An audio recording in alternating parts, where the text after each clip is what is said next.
My name is Precious Chidera Okafor. The daughter of Prophet Dr. Chris Okafor. I used to live with him years ago, and I left around 2020. Yes, I left around 2020 because things were about to get out of hand.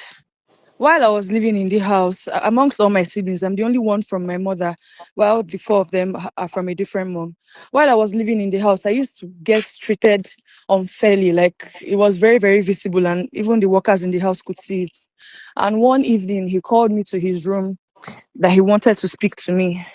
And after I went in, he was, standing behind the door, and then he locked the door and he said I should sit down. And I sat on his bed and he started speaking to me. He started telling me that he knows that I always feel bad because of how he treats me differently from my siblings. But he's only doing that because he loves me and he wishes that fathers could marry their daughters, that he would have gotten married to me. And that was when he started to touch me, like touch me all over my body. And in that moment, I was sitting very still and frozen because I could not really understand what was going on. And that was how we continued. On different occasions, he would call me. Like another time, he called me and then he locked the door again and then he started trying to kiss me all over on my lips and all over my body.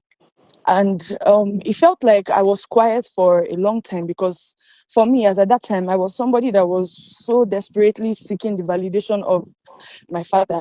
I was alone in the house. I didn't have any, like, siblings of my own. So the fact that he was, talking to me, at least, like, for me, all I was thinking about at that time was, okay, if this is going to at least make my dad talk to me, if this is going to make him treat me equally and fairly, then okay.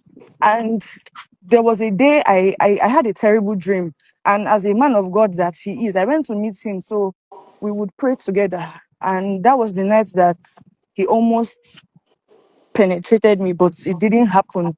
I think he saw how scared I was and how I was sweaty and shaky on the bed. So he said I could leave, and I left. And that was when I was able to use a teacher's phone in school, and I decided to tell my mom about all that was going on. Then the next week or a few days after, she came to get me from the house, and that Hmm. was how I left. How old were And you then? um, I was about 14, 15 years old at that time.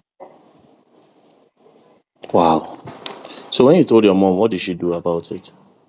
She cried so much, and she was serving at that time. She was in a, I think she was in the northern state, so she had to come back, like she had to calm down. And mind you, I don't know if I should put this out there, but he also